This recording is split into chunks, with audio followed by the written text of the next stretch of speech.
And here we go. She's Amanda LaFrada. I'm Dave Hooker. It is time for the big show in which we're going to talk some Tennessee offensive line, get you ready for South Carolina, and more. And also, Hendon Hooker can't win the Heisman on his own. How much help does he need? We get rolling on this Thursday edition of Off the Hook Sports with Amanda LaFrada. I'm Dave Hooker. Hey guys, you ready to let the dogs out? What? Do what?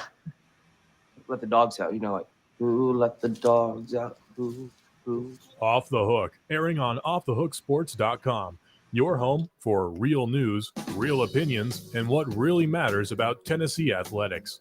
Always available on Apple Podcasts, Spotify, Stitcher, Google Play, TuneIn, iHeart. Like, share, follow, subscribe. Always available wherever you find your favorite podcasts. Good morning. Look at her with her Titans gear rocking, glowing, ready for a upset victory in Lambeau. She's on the road, but cheering on Tennessee nonetheless. So super cool that you'll be at the game tonight. Amanda LaFrada, that's definitely one of those places that's on the bucket list for me to see a game at Lambeau. I would prefer to do it in early September, but good for you. You're going to get to be able to see that. What is the weather forecasted for tonight? Like 30 degrees. Youch. Have you got like the big coat? I mean, you're wearing more than just that, I hope. Yeah, I've got everything heated. So I have like a heated jacket or coat. I have heated socks. I have everything possibly heated that you can have heated. What's the coldest that you have ever been at a sporting event? Like, I guess probably 30 degrees. So you're going to match it tonight? You look ecstatic about it. I'm thrilled. Well, No, I love my husband because I would not be doing this otherwise. That is terrible. I think it's super cool. I think it's cool. I think that's, two good football teams too. You're not just seeing a game where Green Bay is just going to absolutely roll. I mean, they might, but I think it's cool. A Thursday night game. So a lot to get to on the program today. I want to talk about Hendon Hooker's Heisman chances and the fact that his chances are kind of out of his hand at this point. And also want to talk about Tennessee's offensive line. Joe says good morning. Joe says it's going to be colder than that tonight, LOL. And thank you, Joe. Yes. And absolutely love you taking part in the program. So we want to hear from you. And I don't know, you'll be okay. You'll tough it out. You have like the thick, boofy coat like Costanza wore on Seinfeld. That's ultimately what you need, right? No, I have the one that is battery powered and heated. So like literally batteries are in it? Yeah, socks. My socks are that way. My my coat's that way. So I've come prepared. Huh. Okay. Well, yes. I didn't know they even did that. Had battery powered. So you're juiced and ready to go. You got to make sure the juice is good, right? Well, yeah, of course. It's ready to go. I'm ready to go. Okay, so let's get to the down and dirty at 30, and the down and dirty at 30 is brought to you by our friends at Pedigo Chattanooga. Pedigo Chattanooga is locally owned and is family owned, and your home for the best e-bikes in the biz. Don't buy an e-bike on an e-commerce site or you're not going to have anybody to ever service it. Besides, these are better quality. I can tell you that. They will absolutely, and budgetary, they're perfect fit too. So they're cheaper ones, there are more expensive ones, but that's what you need is Pedigo electric bikes at Pedigo e-bikes there at Chattanooga. So check out Pedigo. We absolutely love them. And if you're in the area, you can just tour around and tell them that Off the Hook Sports sent you, because they have rentals, and once you rent one, you're going to want to buy one. I don't think there's any question about that. So the basketball Vols in action last night, and Tennessee beats Florida Gulf Coast 81-50. Here are 5 takeaways from the dominant victory. We welcome in Keon Rose, who's going to be covering some basketball for us. And it was defense. Tennessee held FGCU to just 30% shooting from the field. The Vols used their length and athleticism to frustrate the Eagle shooters. They also were active with their hands, jumping passing lanes and creating offense from their defense, with 4 out of 5 starters registering at least one steal. And Santiago Vescovi coming away with 3 of his own. Tennessee put the clamps in the first half and built their lead by holding the Eagles scoreless for a 5-minute stretch. This is definitely a bounce-back game after what happened against Colorado.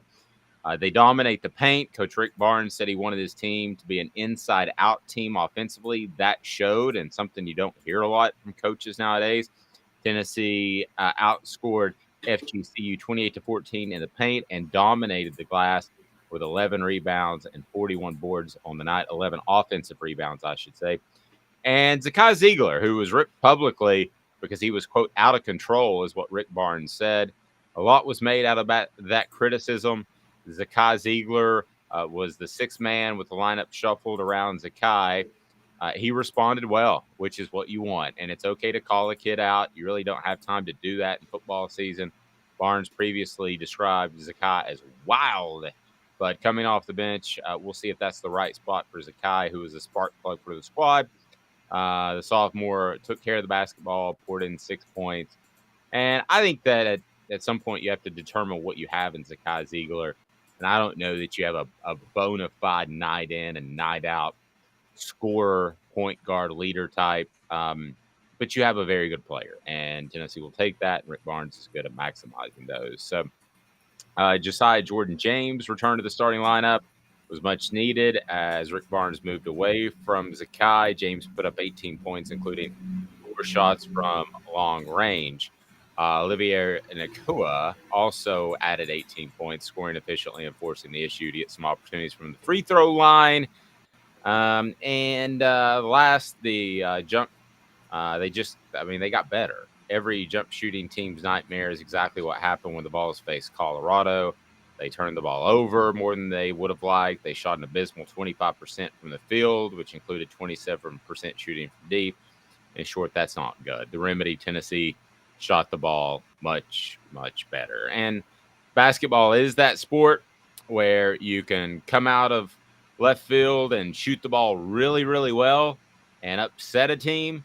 On the flip side, Amanda, you can shoot really, really poorly and lose against a lesser team. And I think that's what happened against Colorado.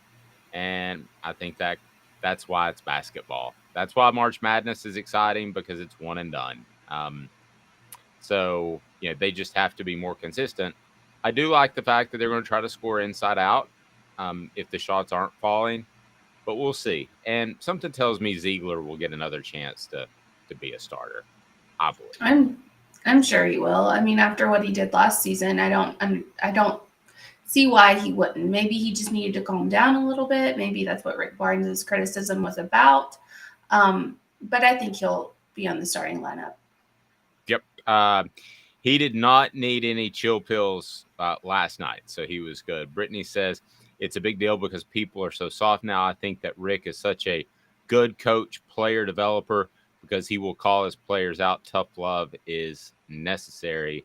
Ziegler has said, as Brittany pointed out yesterday, and I didn't have a chance to get the comment, he said publicly he prefers to come off the bench. And listen, as long as here are my thoughts about calling people out. If you're going to call people out publicly, that should have already been said in the locker room, right? I mean, you just don't just blindside your teammates. So I think Rick Barnes probably already called out Zakai Ziegler in the locker room. The other thing that I'm really picky about is if you're going to call somebody out publicly, which I wouldn't do, okay? That's not my MO.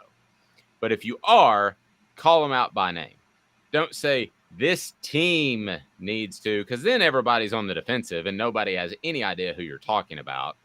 So if you are going to call somebody out, not a fan of, say Bob needs to do a better job. I'm okay, semi-okay with that, Amanda. But just saying this team, so to speak, can really throw everybody under the bus.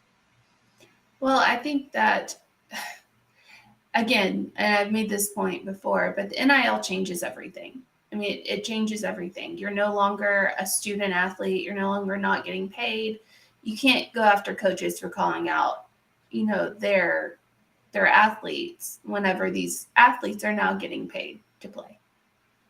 No, and you had said that a couple weeks ago, and you and I haven't really discussed it since, but just because there's so much going on with football season. But I used to always be of the mindset that you don't boo college athletes. That I always drew the line of once you graduate and you go to the NFL, you can get booed because you're making millions of dollars. Now, I'm still not a fan of booing your own team, so to speak, at the college level, but I certainly get what you're saying, and I have no good argument against it. I mean, a lot of these guys, I mean, Hendon Hooker signed a contract with some .com that I've never even heard of last night. It came across my feed very late. So, I mean, if Hendon Hooker goes out there and throws 5 interceptions and Tennessee loses, are you saying you can't boo him now? And he's probably bringing home, I mean, he's definitely bringing home 6 digits, right? Yeah. I mean, you absolutely should be able to boo him at that point because it's, they are paid athletes at this, they're paid athletes now.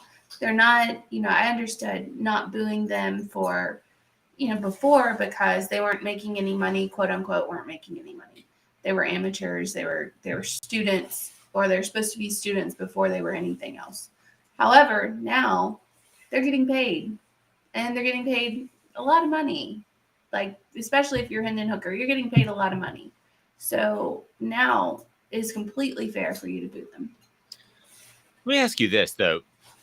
What if it's Chase McGrath misses a big field goal and we don't have any idea if he's making $10, any dollars, $1,000, $1 million?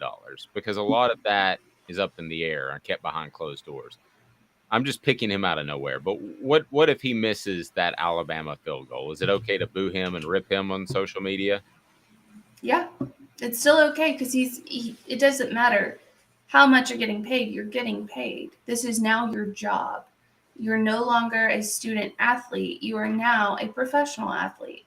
Once you get paid to do a job, you are up for criticism. That's just how it goes. I'm sorry. If you can't handle it, maybe this is not for you. Yep. Smoky Mountain Red said the money deal does change that aspect of the game. For that, I completely agree. Our basketball coverage is brought to you in part by Zach England of Best and Brock. Zach England is a personal injury attorney that can go against those big insurance attorneys and win big cases for you. So if you're in Chattanooga, think Best and Brock, think Zach England. Zach England, Zach's got your back. He brings you Ron Slay each and every Wednesday. So this Tennessee offensive line is up for the Joe Moore Award. Now, I'm happy that Cooper Mays won the SEC Weekly Offensive Lineman of the Year award earlier this week. I'm glad. He's on our YouTube channel. Please like right now. Hit that thumbs up button. It helps the channel and helps us grow into bringing more players and more big guests into the fold. Subscribe and share, but especially hit that like button. But I think that Cooper Mays would tell you that against Missouri, that was one of the bottom half games that he played. He was called for holding. There were some false starts that you wonder if some of that falls on the center. So Caleb Jarrow did a deep dive into the Vols, and they are up for the Joe Moore Award. So I'm going to throw some numbers, Amanda, at you, and you tell me what you think. So we looked at 2 numbers in this deep dive. We looked at sacks allowed, and we looked at the primary numbers, average yards per game. So I think that's a pretty good measurement of how an offensive line is doing. So Tennessee has allowed 22 sacks on the season. That's 72 nationally. Now, as far as rushing goes, the Vols are 28th in the nation, averaging 195 yards per game. And then Air Force is one of the semifinalists. They have allowed 9 sacks. They're 8th nationally. They average 334 yards per game. So as we go along, we're going to have to take into account what type of offense that each of these programs run. Georgia has allowed 7 sacks for a loss of 55 yards, placing them at number 3 nationally. They average under a sack per game. The Bulldogs average 192 yards rushing per game. Illinois, the Fighting Illini, have given up 18 sacks, averaging 183 yards per game. So I know this is a lot of numbers, but Ole Miss is giving up 10 sacks, averages 259 yards per game. That's number 3 in the nation. Michigan has given up 12 sacks. They average 251 yards per game. Oregon has given up 2 sacks, average 239 yards per game. And the last 2 finalists are UCLA and USC. UCLA ranks 30th nationally in sacks given up with 14th. The Bruins have given up 88 yards on sacks, averaging 1.4 sacks a game. UCLA averages 240 yards per game, ranking them at number 8 nationally. And USC has given up 19 sacks. USC ranks 41 nationally in average rushing yards. The Trojans average 182 yards per game. So this to me feels a lot like one of those Heisman Trophy races where somebody has come out of nowhere and it's a good story. As much as I love Coop, as much as I love the rest of these offensive linemen and respect them for what they've been able to do, when you look at it statistically, they're somewhere in the middle of the pack of these semifinalists. And it would be really difficult not to consider Georgia a better offensive line since they're in the SEC. I feel like it's, again, one of those stories that they came out of nowhere. They got an awful lot of respect, and they deserve it. But if you're talking about just pure offensive line play, Amanda, based off those numbers, I have trouble believing they're the absolute best. I don't. And the reason I don't is because you look at the defenses that Tennessee's played compared to the defenses that all of these other teams have played. You know, Georgia has a pretty soft schedule. I mean, they have Florida, which is, you know, decent. But Tennessee's defense wasn't supposed to be anything special this season. It hasn't been anything special, but it's been competent. It's been something that they can, if it comes down to it, their defense isn't going to lose the game. But Tennessee's faced some big defensive powers. I mean, they faced Alabama. They faced Georgia. They faced Kentucky. They faced Florida. I mean, they've faced some big LSU, some big defensive powers that Army hasn't faced, Oregon hasn't faced. I mean, a lot of these teams on this list haven't faced the same kind of defenses as Tennessee. I give that nod to the team that's managed to have these great stats and facing the best of the best. It's a very good point. And again, if I'm saying middle of the pack of the semifinalists, they're only semifinalists. So I'm saying that Tennessee, Brittany asked, do you think that Tennessee's offensive line is middle of the pack because of the number of plays Tennessee runs on offense? Certainly. And when I say middle of the pack, I don't mean middle of the pack nationally. I mean middle of the pack among these top 8 when you look at some of the numbers. But you're right.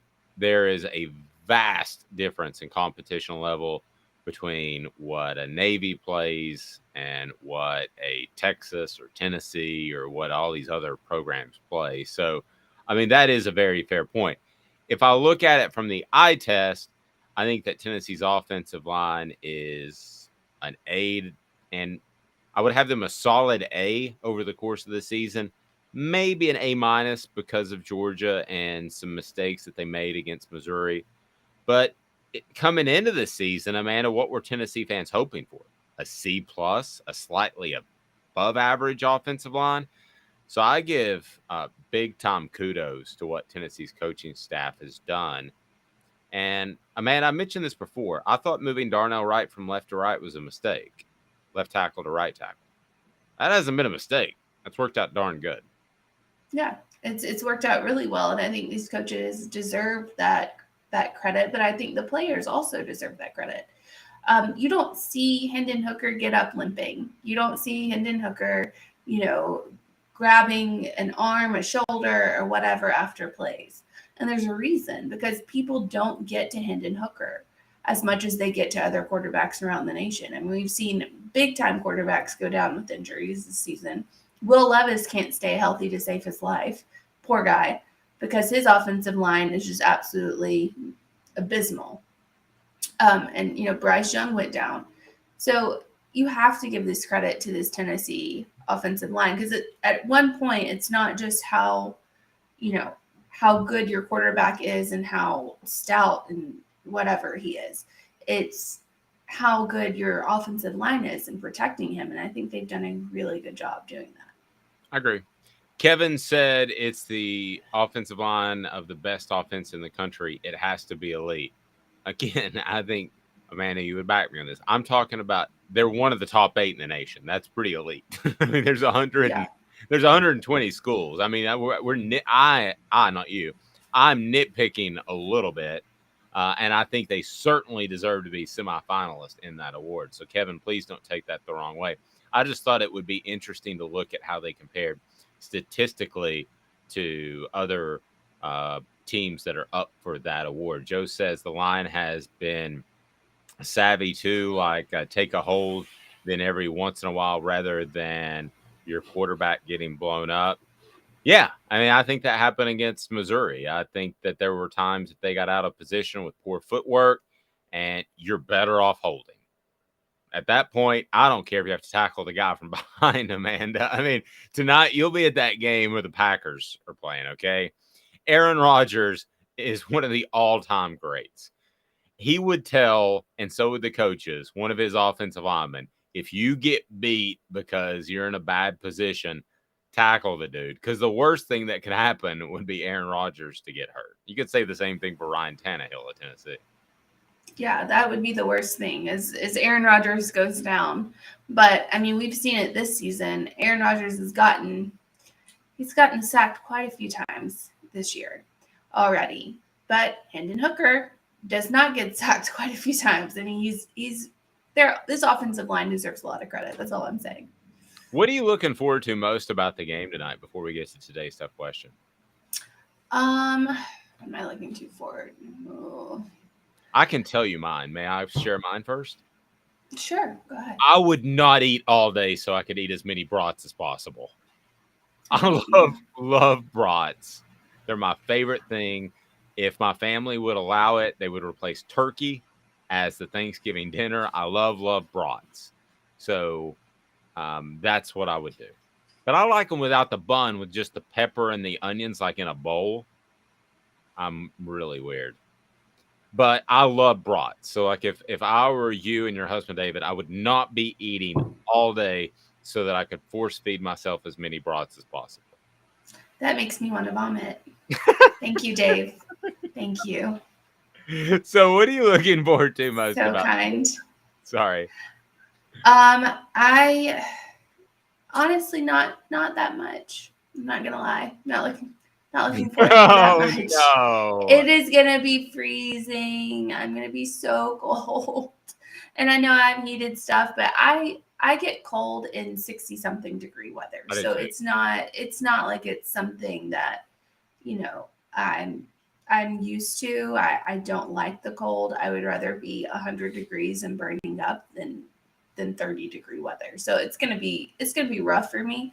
But I do know we're in the end zone. So I'm kind of looking forward to that Lambeau Leap kind of thing because I've seen it on TV. I want to see how good it is in real life. Well, now I'll be watching. I'm like, if they don't have a Lambeau Leap, I'll feel bad for you. I'm like, so now I'm going to become a Packers fan. Well, now I guess the Titans players could jump in there as well, right? Do that? Yeah, I think so. I mean, sometimes they don't, but sometimes they do. And I think if Derrick Henry jumped in it, I would be super excited. It's pretty cool. Yeah. Man, I heard this discussion the other day about top tailbacks in the league. It's basically him, Nick Chubb, Saquon Barkley. I mean, I think of the draft and what I want the Cowboys to do, and they went with Ezekiel Elliott. He's already fallen off, and he's injured this year.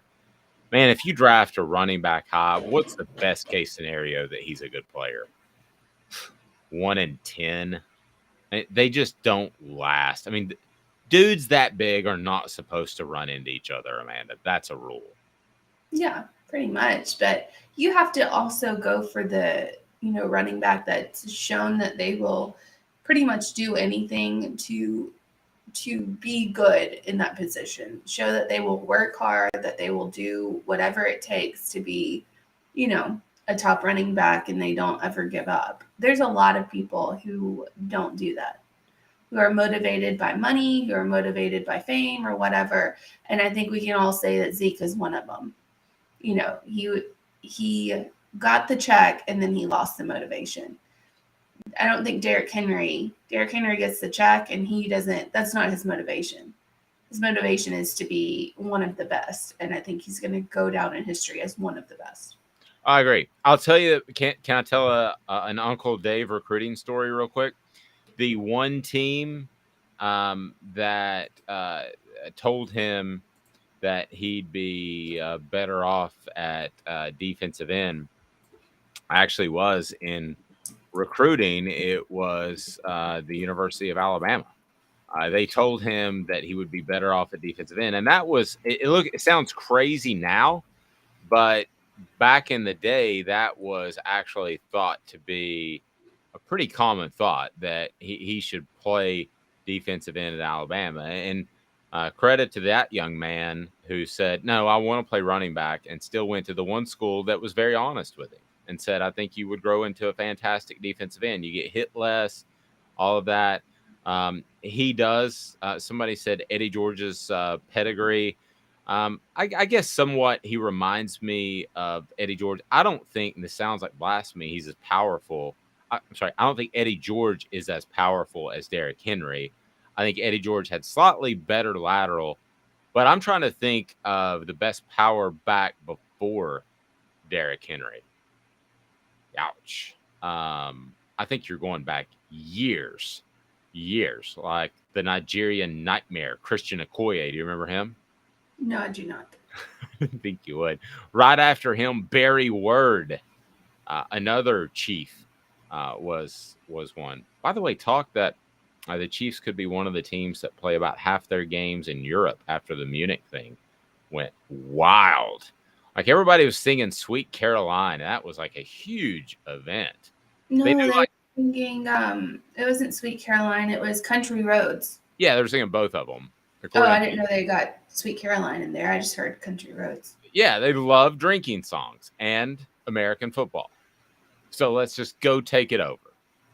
I'm kidding. I would rather those games be close to home so that if my son and I have an option to see a game in Atlanta, I'd rather it be in Atlanta than it be in London. I don't know. I love London. Like, I've never been to London, but I always wanted to go. So that would be, if ever that's on the, for the future, I'll go. Road trip. I volunteer. Not really road trip. It's more like an air trip. But yes, I volunteer. Yeah, it would be tough to drive to London. That would be difficult. Okay, so I've got like 3 different ways that I want to go on today's tough question. Okay, so 1, the best topping on a brat, because somebody already said Adrian Peterson. Kevin, you're exactly right. Adrian Peterson, every bit the level of Derrick Henry, and perhaps better. Okay, your favorite topping on a brat, okay, or we can do your favorite road game, because I would argue South Carolina should be up there for Tennessee fans because you're probably going to win, and it is a great environment based off what I've seen. There are better environments. Gainesville's a better environment. LSU's a better environment. There are a lot of better environments, but you're probably going to lose a good bit of those games. And then I had a third option, but should you be able to boo players? We can just do a clean cut. Now that they're paid, is it okay to boo college players? I kind of like that. Just a clean cut, yay or nay. I'm really interested to see what people say about that. Okay. What do you think? I'll do that. All right, there we go.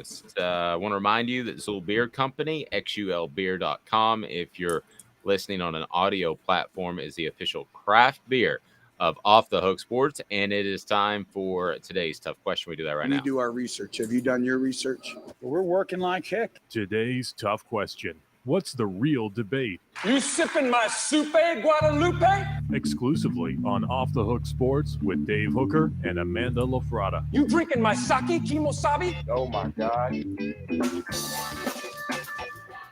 I am very interested to see where this ends up. So here we go. It is as simple as this. How about just a yay or nay? Now that college football players are paid, is it okay to boo them?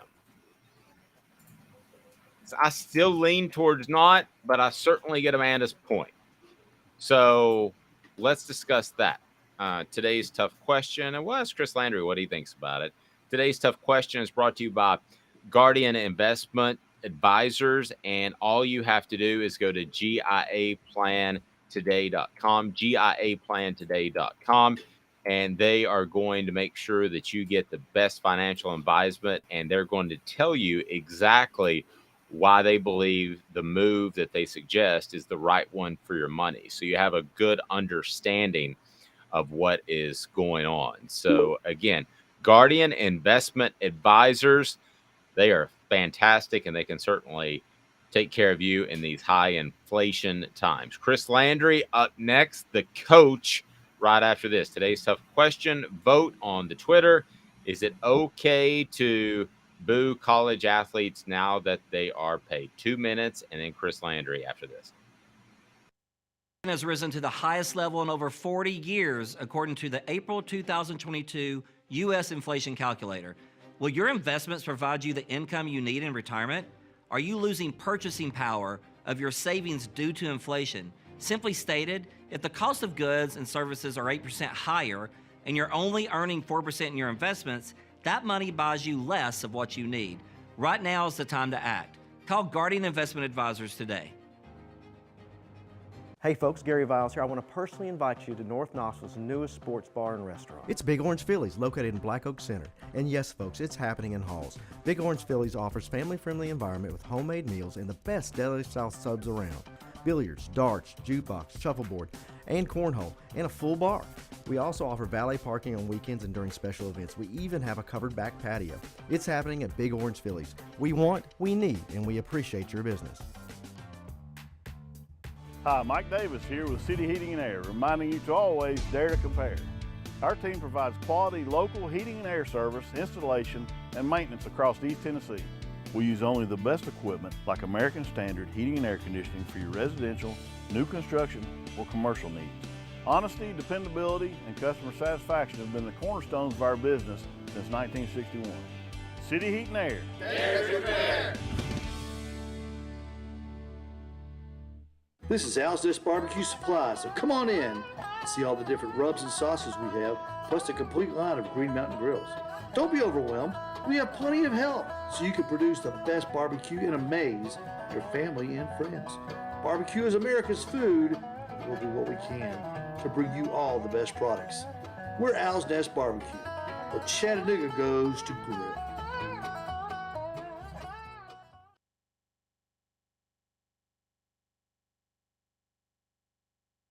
Got cataracts? We can fix that. Never miss another moment. With a little help from Doctors Campbell, Cunningham, Taylor, and Hahn at cctis.com.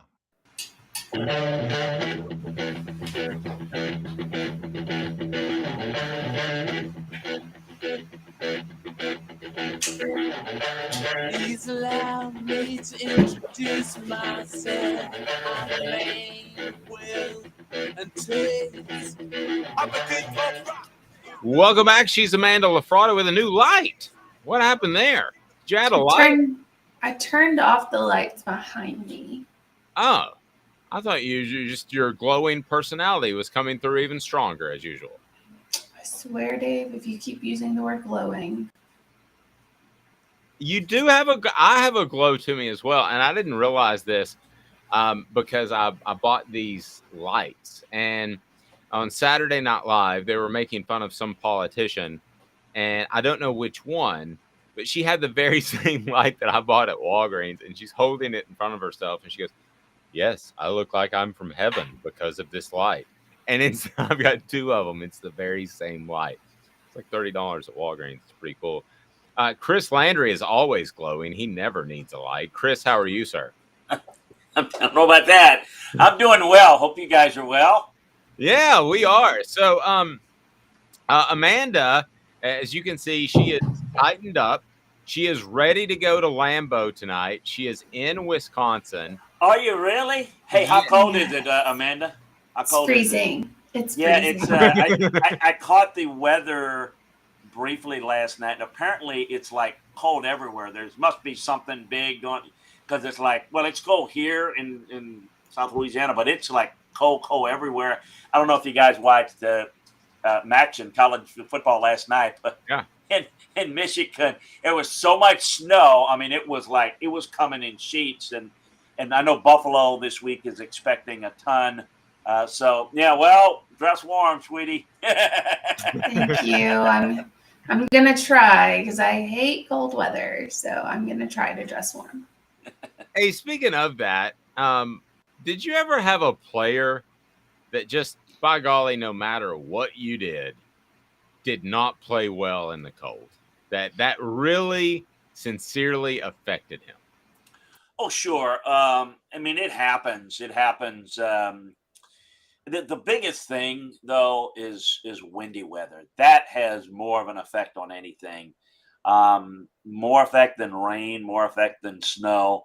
The wind is just really, really bad. So normally, I mean, shouldn't say normally. Often when you have snow, a lot of times it comes with some wind. So it's really the wind that causes even more problems. But, oh, yeah, you absolutely have it. You know, I think it really depends on how cold.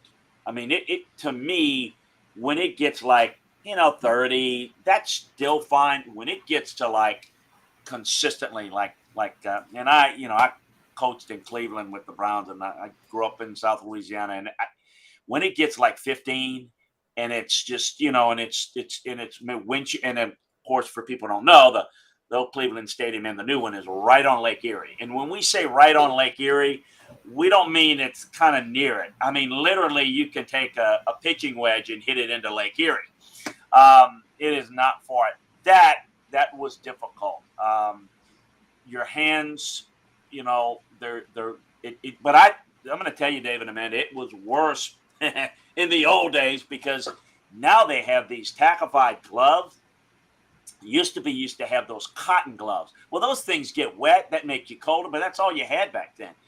They have better stuff that makes it a little better. But your feet, it's just like anybody in the cold. Protect your feet, protect your hands, and protect your head. So that's my 3 tips for Amanda tonight. Keep those 3 things warm. Everybody underrates how that is, and I can tell you that's the key. And as a player, it's really your hands, particularly the skill position guys, because the ball gets slick. It's harder. I think it affects kickers because the ball is harder. So yeah, there's a list of guys that just weren't really good at it. I went to a Patriots game when I was like 13 years old, Chris. And I want to talk some offensive line play and how Tennessee stacks up. But I was like 13 years old, and it was just like a friend of a friend. Hey, let's go. And took a couple of kids with him, and but I remember being in a Patriots game, and I would give Amanda this piece of advice. It was so incredibly cold that there was a race to get to the restrooms and stand in the restrooms during halftime because they were heated. Like, I wondered why everybody was moving so quickly around me to get to the restrooms, and I wondered why it was so crowded in the restrooms. And it wasn't because everybody had to go use the restroom at the same time. It's because people were just standing in there like this, all bundled up. So, Amanda, if you take like a 20-minute restroom break tonight, your husband should understand. Oh, he's already given me an out. If I don't want to go, he's already said, you don't have to go. Like, we'll sell the ticket. It'll be okay. You don't, because we're going with friends. So he's like, you don't have to go. You can stay here. And I'm going to try. Give it a shot. But once you walk in there, you can't sell the ticket. So Chris Landry, we did a breakdown on offthehooksports.com, and I realized there are a million variables that we didn't take into account. But you do have a situation where Tennessee's offensive line, I thought, would be a weakness to start the season. And now suddenly we're talking about them being a strength, and they're in the race for the Joe Moore Award. I got to be honest with you, I didn't know what the Joe Moore Award was before this year, and I did not know. I'm sorry. But where do you think Tennessee's offensive line stacks up against the best in the nation? A ton of variables. Some people don't throw the ball a lot. Some people do. But when you just look at them and they make the 8 semifinalists, where do you think they stack up?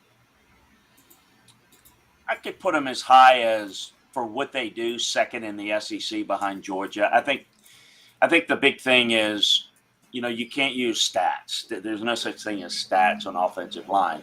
And you got to look at style, scheme. People will look at it and not giving up sacks, and those things are relevant. That in their system, it's pretty easy to run block because you have less numbers to block.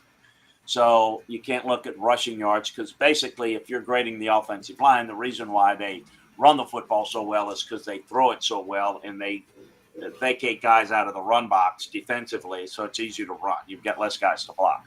I think here's what I would say. I think it's good.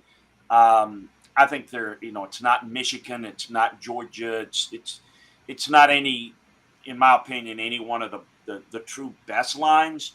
But for what they do really well. I mean, I think the answer to the question is just look at Georgia. I mean, they were overwhelmed in that game. So against really good opponents, they have some trouble. I thought they did a good job against Alabama. I thought they did a good job against LSU.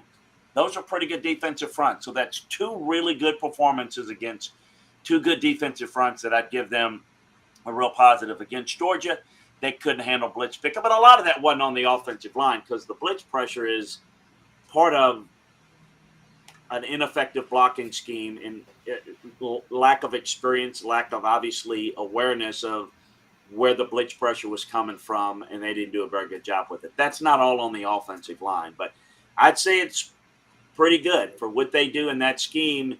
Pretty good. But is it one of the best lines? I think there's a few of them, quite a few I'd put ahead of them. Gotcha. Chris's appearance brought to you in part by Vols Automotive Group.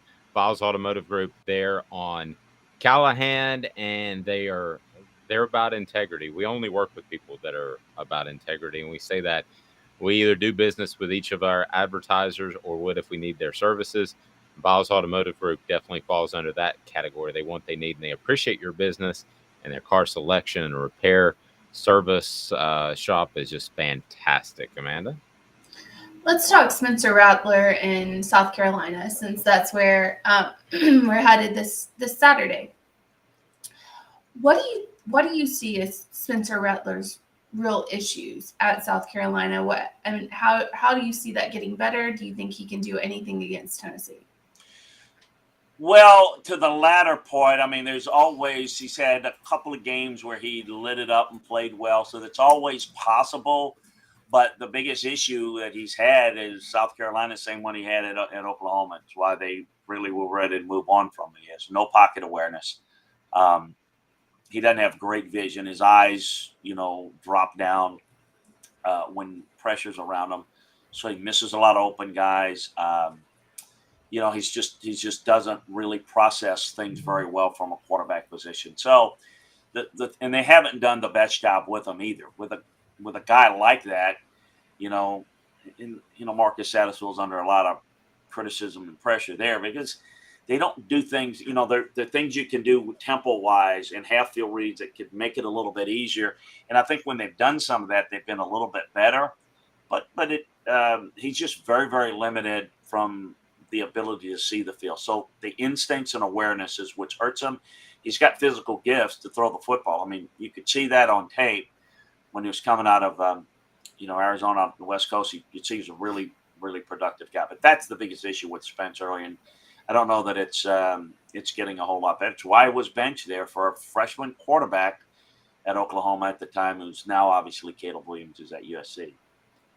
Chris, I want to talk more about South Carolina. Great transition there by Amanda to get us to that point. And I look at Spencer Rattler, and we talked to somebody who covers their team, and essentially his advice to Spencer Rattler was to go rogue and just run around and make plays. I don't think that's the most sound advice, Chris.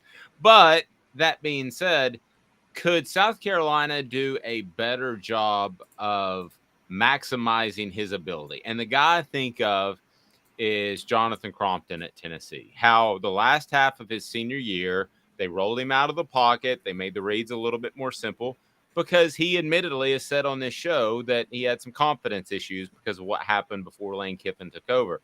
I think Spencer's probably from the neck up somewhere in that space too. Could they make it easier on him to improve his confidence?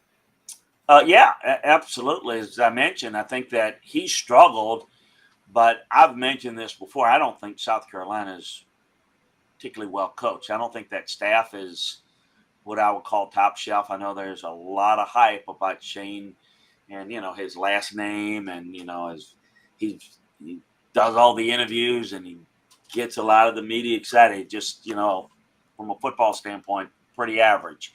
That staff's pretty average.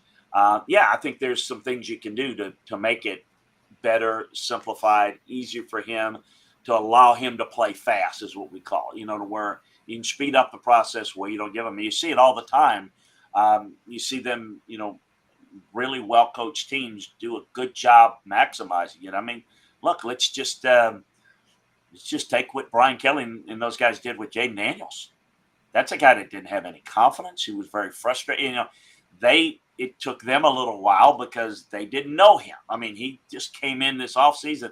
So it took 2-3 games, and then they started to change things. Now, Jaden Daniels is a much better athlete to run and escape. So, I think that Spencer can do some of that. But what they've got to do is they've got to really kind of free up his mind a little bit. And the last thing you want to do with a guy that doesn't have good instincts is throw a lot on his plate. And I think they've done a poor job with it. That's one of the things with coaching, and it's on my mind because involved in coaching searches this time of year and staffs and things. Coaching is about taking the talent that you have, and it's like being multiple in your thinking. It's about the ability, not only different ways to teach, but you've got to adjust things based upon your skill. And you've got to do that more than ever, because if you're going to get involved in the transfer portal, then you got to get those guys to play immediately. If you're going to be someone that is going to be at a developmental program where they don't expect you to win big, and I think you can make the case that South Carolina is one of those, that you can work recruiting, you've got to keep them in the system, and you've got to develop them in your system. But look, if you're going to be really tied to a system and that's all you can do, you better be superior talent-wise to everyone else you're playing. And that's not South Carolina. That's not a lot of places, quite frankly. So you got to be fungible. You've got to be ability to adapt and say, we're going to do a little bit more of this and a little bit more of that. And I think, that to me is what I think they're lacking. In addition to having some holes on the roster, I think that's kind of where they are. I think that's a developmental program personally, and I don't think they have I think they're limited in their ability to do that.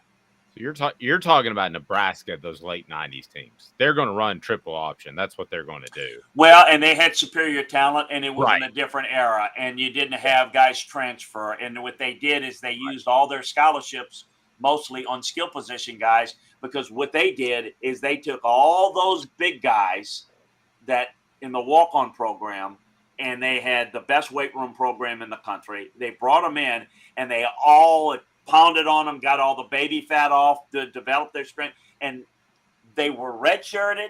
And then by the time they were redshirt juniors, they began to play, and by the time they were redshirt juniors, they were all Americans. And the other thing they had is, again, a different era. Look at the coaches on that staff. Their coordinators were there under Tom Osborne for one of them was there for 28 years. One of them was there for 22. Frank Solich was there for 23 years. That consistency, it just doesn't happen that way anymore. I guess the point I was making is even Peyton Manning could show up, and you're still going to run. I mean, the triple option is the triple. That's what they were going to run and recruit to. They absolutely did that. Absolutely. And Scott Frost, who was let go as a head coach, was outstanding with it. And Tommy Frazier was maybe the best at it. And you go back on and on. There's no question. Yeah, they would have not probably said no thank you to Peyton Manning in that time. They really weren't looking for those type of guys. You're correct. It was a run offense. It was a triple option offense. Something that really got my attention, it was a few weeks ago, maybe starting earlier at the season, when a reporter asked Shane Beamer about, I think, a defensive player or a defensive back or a position. And Shane simply was like, I don't know. I didn't watch that part. Good. That was very, very, very like an awkward response to have to that question. Does that tell you anything about his coaching style? Do you remember? Because I don't remember that. Was that after a game or after like a Monday press conference? I think it was after a game. Well, in his defense, after a game, you might not have seen it, because I'm gonna just tell you, the view from the sideline is the worst one you can have. So you can't really see this or that. So if it was like, what happened to this guy on this play? Normally, what you see a coach will say, and this is to your point, say it. I'm gonna have to look at that on tape because I didn't get a full view, and just kind of go with it that way. Yeah, I'd be really alarmed if it was like one of these Monday press conferences, and he said, well, I don't know, because at that point, I mean, my goodness, you're not only looking at the tape, but here's the big thing: these head coaches, they get into the meetings on Sunday with their coaches. It's usually a 1:00 meeting, and they'll sit there and go over each position group. So he's going to know how each guy played because the position coach is going to tell him. So if you didn't have the answer at a Monday or Tuesday press conference, and even if you didn't want to talk about it, you just say, hey, I got to look at the tape a little more. Or if it's a Monday or Tuesday press conference, you just simply say, look, you just say something generic that if you don't want to call out a player. But to say I don't know,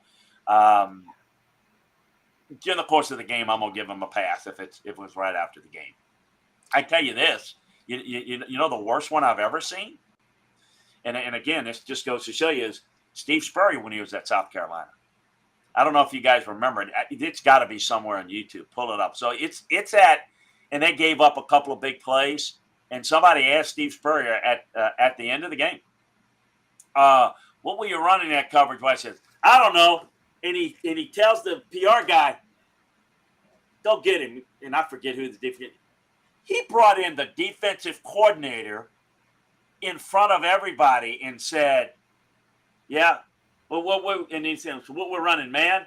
Yeah, yeah, the one we got beat over the top, huh? Yeah, ran man. Yeah. All right, you can go. What? I mean, you talk about the ultimate jerk move. And the coordinator's, just nice guy. Yes, sir. That's my fault. Yes, sir. Yeah. That's one of the worst I've seen. I remember doing a national radio show that night on Fox after that, and I'm like, what an incredulous thing. And if that would have happened today with a little bit more social media, that would have been played over and over again. But there again, Steve was kind of, he could do whatever he wanted because he won enough, including at South Carolina. We had a question for you, and if you have a question for Chris, and we're going to talk a little bit of recruiting too, but time flies with Chris. Love visiting with him. Nugs says, do you agree with Coach Kelly and Stoops and Beamer that the way to stop Tennessee is to get your cleats in the ground? I got to be honest with you, I haven't heard this term used. I'm not entirely sure what it means. Well, cleats in the ground is you just got to get to the line.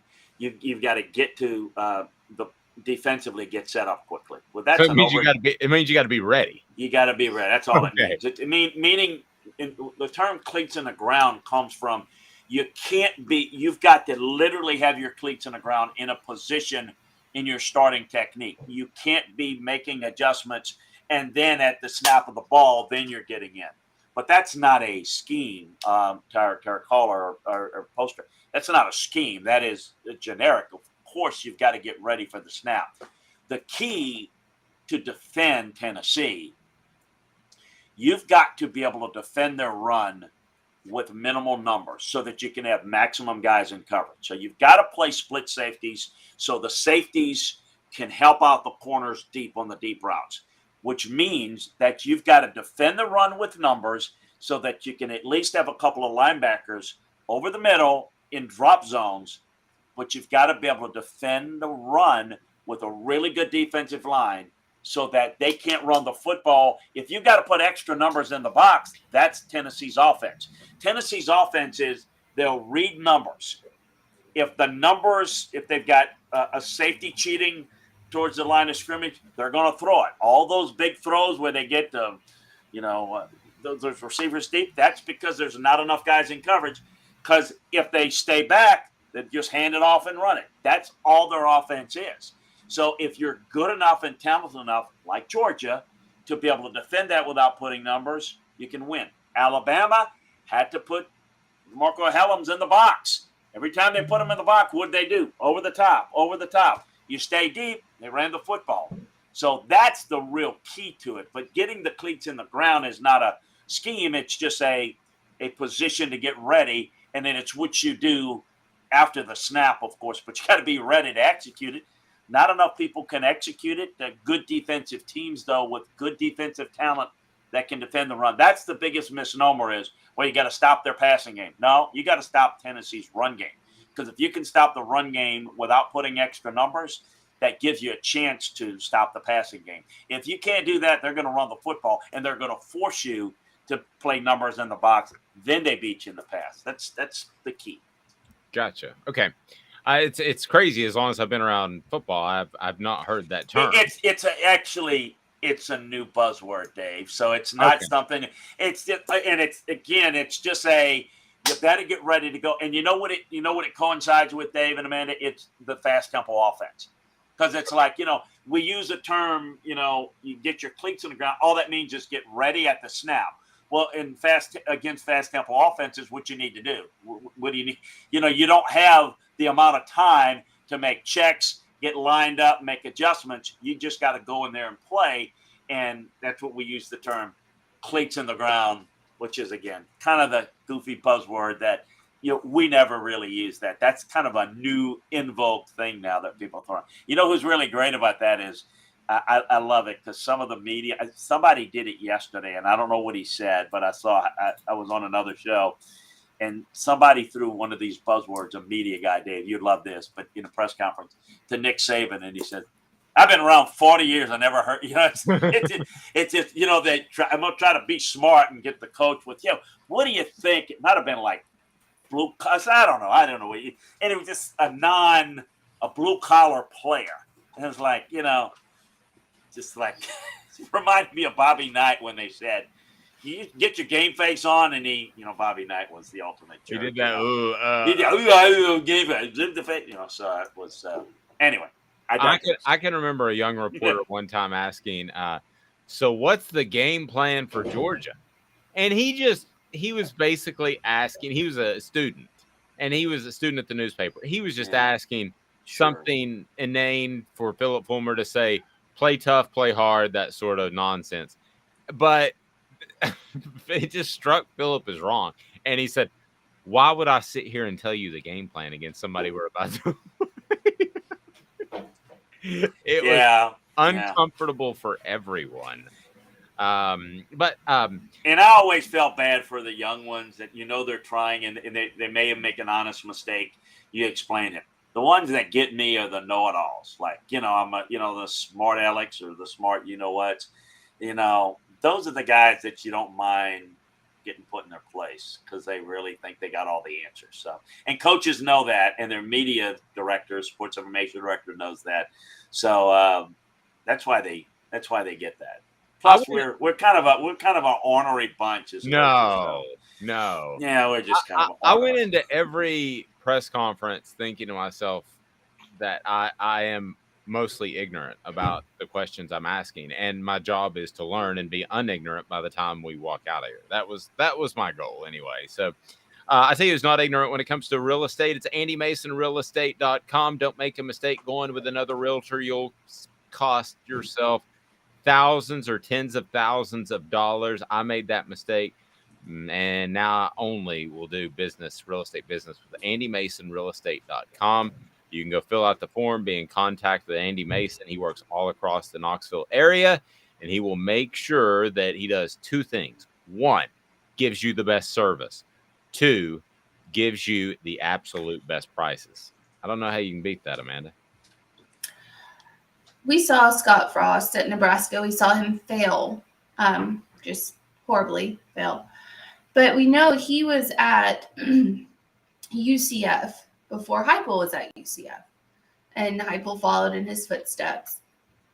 We saw Frost go Power 5 and not work out, and we've seen Heupel go Power 5 and do great things. What is the difference there? Because UCF didn't seem like they looked any different with that transition.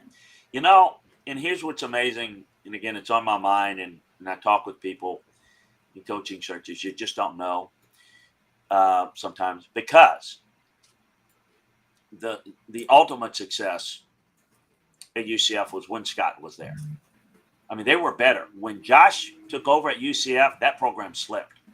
They weren't nearly as good under Josh Heupel. I mean, it dropped, quite a bit. And it was one of the things that even myself questioned. I mean, I knew why Danny hired him, but I'm like, okay, I hope that works. But it certainly, you look at that based on who did a better job at UCF, it is clear that Scott Frost would have been more successful. But you've got a situation at Nebraska. We don't know what Josh Heupel would have done at Nebraska. It's a different job. We don't know. Remember, one of the jobs he was up for, there were 3 guys that Florida was considering for the job. Dan Mullen was one of them, but Scott Frost was another. And Chip Kelly was their first choice. And Chip Kelly decided to go to UCLA. Scott Frost was, in the mix. Who knows? Maybe Scott would have done a pretty good job at Florida. Maybe Scott would, the circumstances, he didn't recruit at the same level. But I'm going to tell you, they weren't as well coached. And I think that Josh has proven to obviously do a phenomenal job. Now, he's got the program at Tennessee that's been successful. But look at the guys at Tennessee that's come before him that were not successful. So it just goes to show you. And I tell folks all the time, look, I don't have all the answers. I mean, I don't have all the answers. You can be a thorough evaluator of situations, but you just don't know. It is I will say this, that one of the things that happened is they lost some key guys off the unbeaten UCF team. And so that affected a little bit. So Josh didn't have exactly the same team and program, but he didn't recruit as well. He didn't do as good a job as Scott and them did. You got to remember, Scott Frost, before they went 12-0, they were like 1-11 the year before. So it was an unbelievable turnaround. But I think a lot of that went into it. I think the reality is probably Scott's not as good a coach as maybe they thought at UCF, and is maybe better than what he showed at Nebraska. And Josh is better than he looked at UCF and at Tennessee. Sometimes it's the fit, sometimes it's the timing. But then again, I always tell people all the time, let's see, I fully expect Josh to do a good job at Tennessee long range. But everybody's now thinking that this year is going to be the norm. Meaning like every year it's going to be like this year. It's not. So let's see how well he does over a 5 or 6 year period. Because anything's about consistency. I think it'll be good. I don't know that it's going to be fighting to make it into a 14 playoff good every year. But we'll see. Maybe it will be. But I think that's the key, is we need to see how well recruiting, develops and continues, and how well he's able to replace some of the key guys he's going to look this year, how quickly he can get a young quarterback or maybe a transfer in to pick things up. Because one thing we know, that there's really one way Tennessee wins. There's one style, and if they have to play left-handed or play a different way, they're not nearly as good. So let's see how well he can keep that up. Yep. Click that thumbs up button. We greatly appreciate it. Helps the channel, helps us bring you Chris and more. We'll have Jonathan Crompton, former Vol, on, Ron Slay every Wednesday. So the lineup continues to get bigger. And if we get enough likes, I'm going to buy Amanda a second electric coat, so that if something happens to her first electric warm coat tonight, that she'll have a backup the next game she goes to at Lambeau Field. Thank you. Well, I think it's just a battery pack. She's going to be pulling for the Titans tonight. I see that. That's awesome. Former Titan alumni. So yeah. I'm a Titans fan. Yeah. For those that don't know, Chris coached for the Titans and scouted for those guys. So he's definitely got some Titans blood still in him. Last thing I wanted to ask you about is if you're a team that's hiring Actually, I got two things, if you don't mind. If Sure. you're All the if time you you're need. if you're a team that's hiring and Alex Golish comes across your desk as the offensive coordinator, how do you determine how much of the offense is Alex Golish and how much of it's Josh Heupel? I mean, how do you make that determination just in general, whether it's a defensive coach, I mean, because it looks to me like it's Heupel's offense, but I don't know behind closed doors. Yeah, it's a great question, and it's very simple. It's you've got to really know how they operate in that building. You got to know who's responsible for what. It's a great question because a lot of times people get affixed the blame or the credit based upon the head coach. And I think that is true. It's also true on the negative side. In other words, like you just really need to know what's his role, what's his responsibility. You got to know him. You've got to know his background. You've got to spend time with him, and you can tell. It's not very difficult, but it's impossible to know unless you know the inner working. It's kind of like, but I said the negative is true. So, like for example, and Amanda will know this because she knows all the Alabama folks are saying fire Pete Golding, fire Pete Golding. Pete Golding is running the defense exactly the way Nick Saban wants it run. But no one is going to say, fire Nick Saban. It's just, and it's one of those thankless jobs if you're in that situation. But sometimes a guy is really good at what he does. He is really capable. And if you know that he's an idea person, if he understands concepts and ideas and he's got the ability to learn, it is not about, hey, whether the system is more Josh's or his, or it is about what is the aptitude of the candidate, the person, to be able to morph their system, because systems don't win. Okay, it is the ability to create a system, modify a system that wins. There was a point in time where you couldn't find a better play caller. In fact, that Nick Saban and I talked about this. The best play caller he's ever had up to a certain point he's ever worked with was Jimbo Fisher. But Jimbo Fisher ran an offense that he knew very well, he was outstanding with, and he's not adapted. So all of a sudden, he's not dumb, but his inability to adapt and to change is a problem. Mike Leach is considered a genius, but Mike Leach is not very good at adapting. So he only knows his system.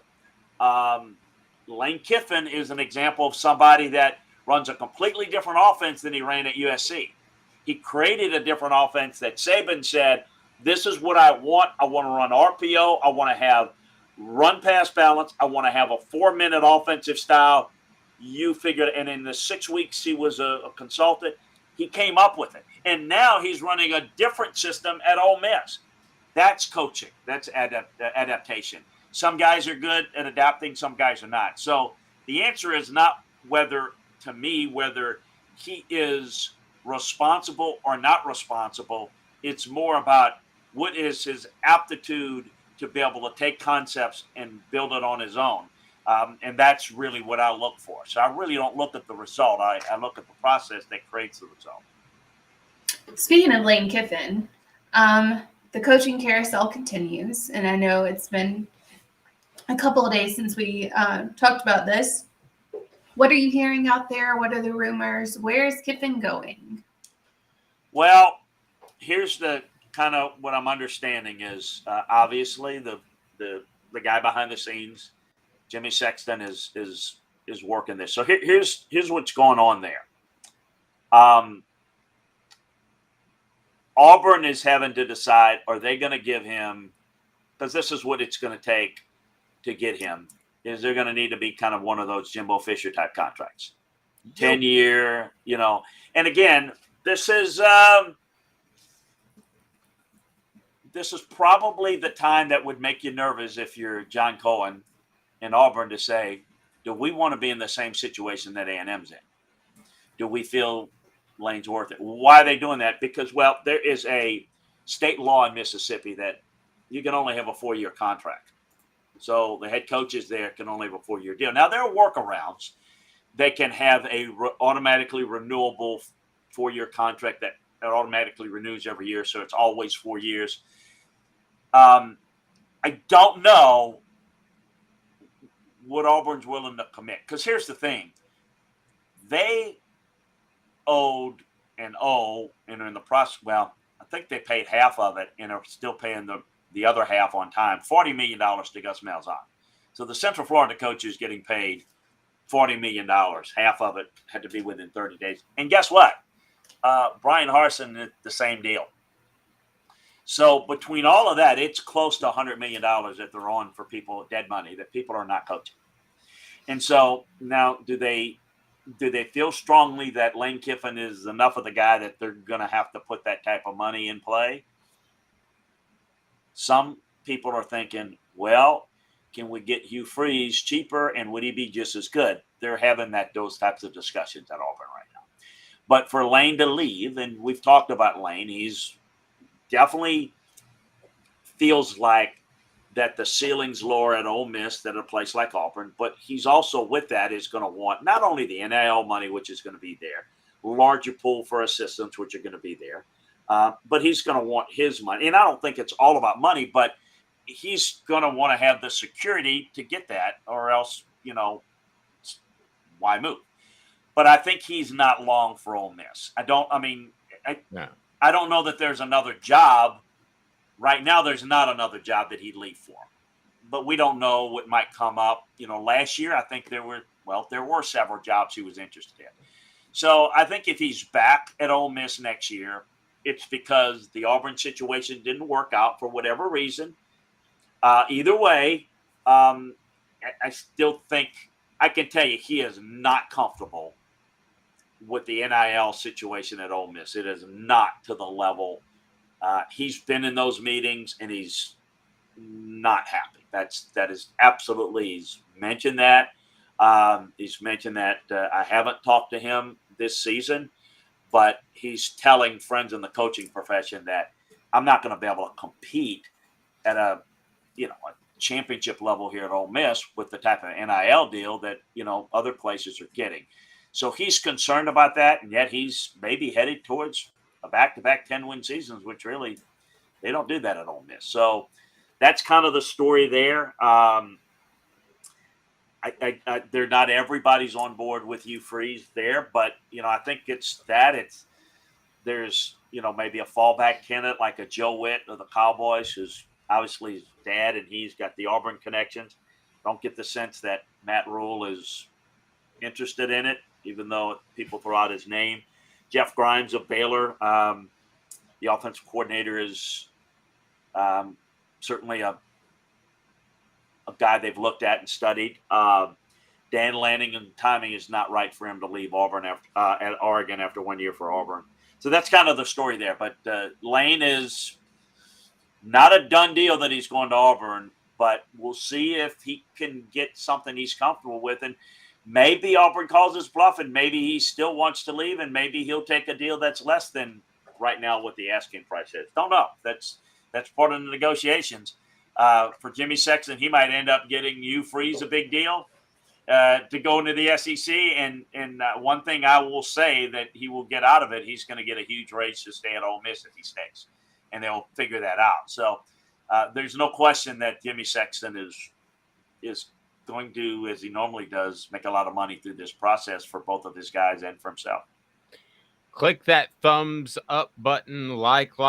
We greatly appreciate it. Subscribe and share. We want to get to 2,000 subs by the end of the year, so hit that like button. It helps us. Share and do what you need to do to help us get there. So we've really exceeded our expectations when we began just in June, and we want to continue to do that so we can bring you more and more to the program. And more, they've got it all, and they've got the best stuff at nutritionw.com. That's Nutrition World, nutritionw.com. Just Google Nutrition World. Know that you have an e-commerce site that is going to get you in and out, get your supplements quickly, and you're going to know they're high quality. I can promise you that they are not at that acronym supplement store. So Chris, kept you a long time, but I got to ask this because somebody brought it No, up. take your time. Yeah, absolutely. What kind of school takes a shot at Deion Sanders? Because to me, tell me if this is a reach. And Amanda and I talked about this yesterday. Deion Sanders could be the CEO type that handles recruiting, that hires a couple of good coordinators, and if he lets them do their job, I think he could have success. Kind of like a slimmer, darker skinned version of maybe Philip Fulmer. I know that's a weird comparison, but that's kind of what Philip did. I think it's doable. Maybe the 60-minute special won me over, whatever it was. But I'm not saying Auburn, but what kind of job do you think could open up where they would say, we'll take a chance on Deion Sanders? You know, I did. Timing's perfect. I did the Landry football podcast yesterday was about why coaching experience matters. And it's not about paying your dues, but what goes through the process of paying your dues and get you prepared. A lot of people are excited about Deion. I get it. He's excitable. It's usually people that really have never coached and don't realize what it takes to coach.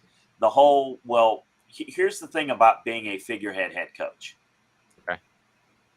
Where do your assistants go to get help and guidance? There's a tremendous lack of respect, not of the person, but if you can't go to your head coach, if your head coach is not the best coach in the building, you got a problem. So let's put the guy, and he's going to be the recruiter guy, and he's going to be the, Mr. Soundbite talking this and that. First of all, you're going to be limited who's going to want to work for somebody like that. Because who's going to want to work for somebody that I'm a much better coach than he is? That just doesn't. Here's the thing. We don't know if Deion can coach. He's only been there a couple of years, and they're winning at Jackson State because the best thing he does, he's a marketer.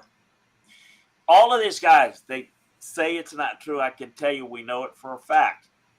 A number of those guys, players, Travis Hunter kid and all those, they all have NIL deals that are as big as anybody at a big-time school. Deion's worked that. They don't have a collective at Jackson State. No. Deion's a collective.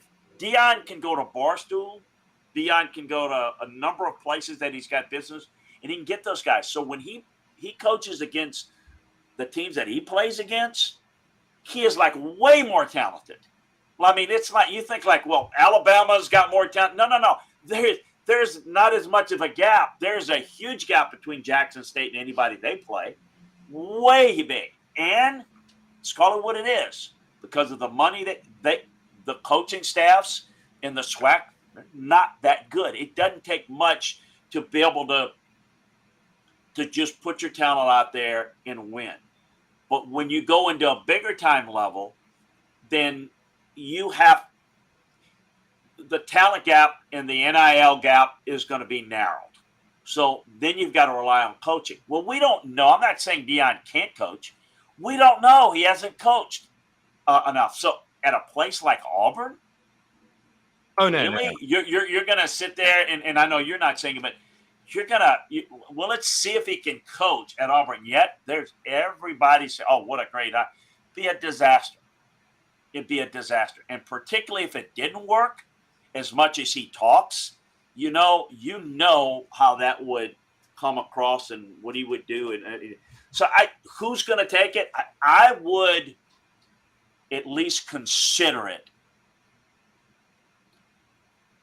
if I were a place like South Florida who hasn't opened. Yeah.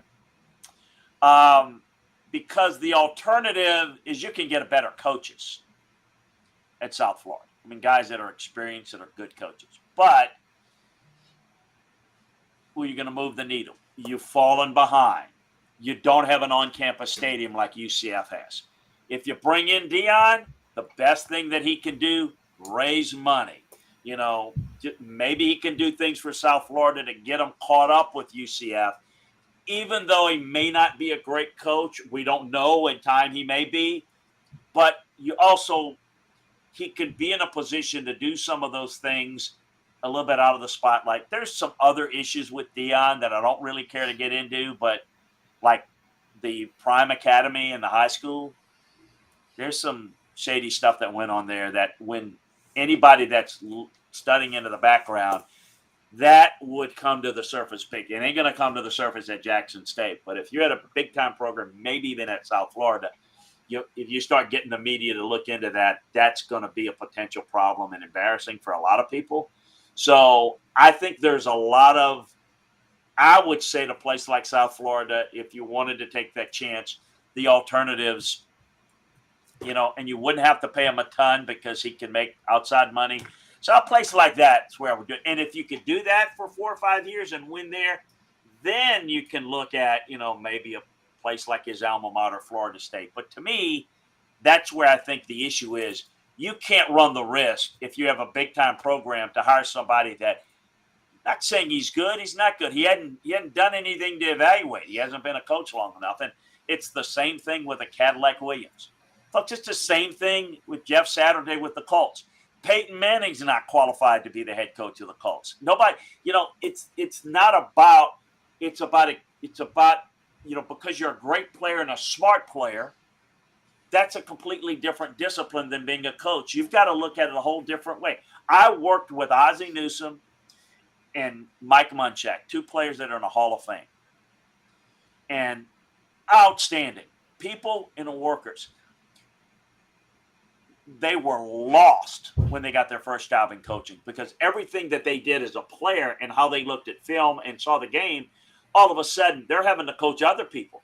Well, other people don't learn like you learn. Other people don't understand it the same way. You're doing different things than you learn. You've got to learn a lot more things. Just because you can maybe ace a class in college doesn't mean you're qualified to teach it.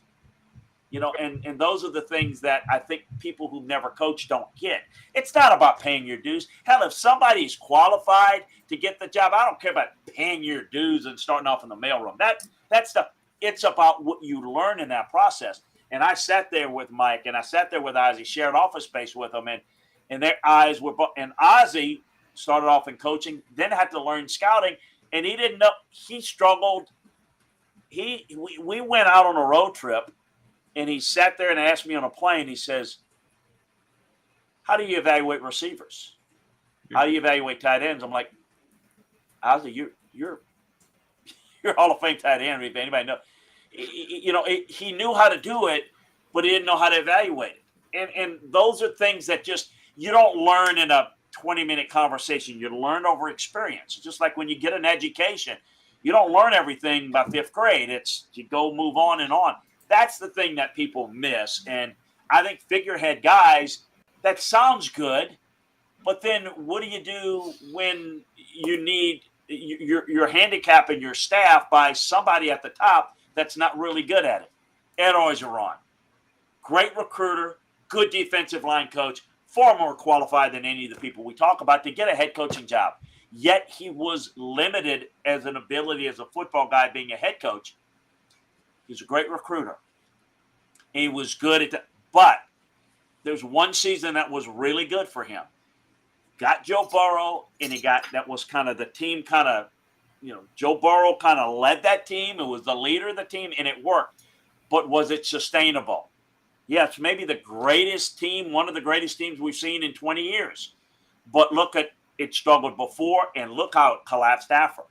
Because he didn't have the experience and he didn't have the aptitude to do all the things as a head coach. So if you don't have that solid foundation, you come down like a deck of cards. So that's I just gave you some of my podcasts from yesterday. So that was way too long an answer. I apologize. No, that's golden. It's golden. I appreciate it, Chris. LandryFootball.com. I know we'll talk to you tomorrow.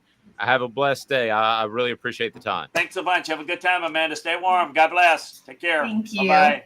Chris Landry of LandryFootball.com. And I tell you what, I went for my 1-month checkup for my eyes. 2020, I can see LASIK up close. Never dreamed I could see that close. Far away, never dreamed I could see that well. It's been a total game changer, and it's LASIK, brought to you by Campbell, Cunningham, Taylor, and Hahn, and they are local. They are not a fly in, let's do your surgery and fly out back to Tampa or wherever. They're local. They care about you and your vision. So cataracts as well. If you have an older person in your family that is suffering from that, Campbell, Cunningham, Taylor, and Hahn is the only place to call there in Knoxville. I can see. I was 20/20 yesterday at my 1-month checkup. Beforehand, I couldn't even see how awesome Amanda was right before me, but now I can see it. She's incredible. 2 minutes. This day in sports history deals with Casey Clausen. How about Case, the Iceman, putting up a big day? Stick with me. Campbell, Cunningham, Taylor, and Hahn. Sun, sand, and salt water, the beach is a very relaxing place. Unless you wear contacts. Ow! Open your eyes to the best the beach has to offer with LASIK vision correction from Campbell Cunningham Laser Center. Ah. Hey folks, Gary Viles here, Viles Automotive on Callahan Drive. I've been selling cars here in East Tennessee for 27 years. In that time, I've come to realize it's not about the car. It's about you, the customer. So I'm here to take care of you just like family. Good credit, bad credit, you name it, we can get you taken care of. If we don't have it, we can find it for you. We go across the country to get any vehicle that you want. And here at Viles Automotive, we don't believe in fake numbers. We just give you great deals. And as always, we want, we need, and we appreciate your business. Do you want to own the more that owns every job? Then get to Vassy Lawn and Garden in Cleveland and get you a Toro. I'm David Vassy, here to talk to you about Toro. With a Toro Zero Turn, you'll get more out of every minute and you'll reach the finish line faster. At Vassy's, we like to say, no matter if you're mowing 3 acres a week or 11 lawns a day, homeowners and business owners alike find confidence in equipment they can trust from top to bottom. Vassy Lawn and Garden, Highway 60 North in Cleveland. Man alive, it's worth the drive. This is Steve Rain. I own the Midnight Oil and Michelin Tire Direct service station here in Ooltewah. It's not a fancy place, never has been, but it's a clean place with clean restrooms and good folks who work here. We sell gas and fix cars, nothing glamorous, but we love what we do, and we're going to keep doing it for a long time to come. There's not many real service stations left, and that's a shame. We're the guys just like the guys back in your hometown. We'll fix your tire, change your oil, and put a new set of Michelins on your car. If you want a Twinkie, you'll just have to keep on going. Thanks for the business.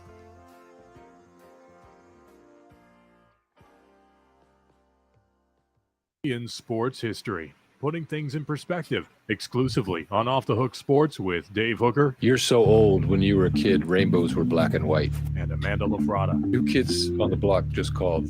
They wanted you as a backup dancer. This day in sports history today is brought to you by our friends at Vassy Lawn and Garden. It is November the 17th.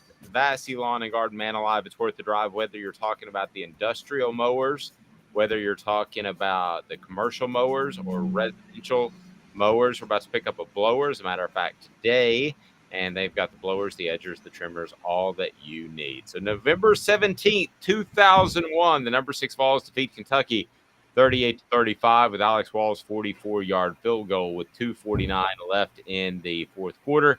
Casey Clausen, the Iceman, had 284 yards with 4 touchdowns. Dante Stallworth caught 3 of those TDs, tying the program record at the time, which I think Jalen Hyde is blown by. I think he had like 18 in the game. I could be wrong on that, Amanda, but I'm pretty sure I feel good about 5. So there we go. It's time for Message Board Bingo after this day in sports history, brought to you by Vassy Lawn and Garden. We love some Message Board Bingo. So here's the way it works. Amanda will read a post from a message board. And then if you can tell me what team's message board that was on, we're going to hook you up with a prize pack to either Craft Treats, or we can hook you up with a prize pack to our good friends at Alice Nest Barbecue. By the way, when it comes to Craft Treats, you go there and use the promo code Off the Hook, and you'll get 20% off. We've had a lot of people do that. Very happy with the organic and fantastic selection at Craft Treats, including the chill pills, which will help with your pet's arthritis, digestive issues, or anxiety. Message Board Bingo is now.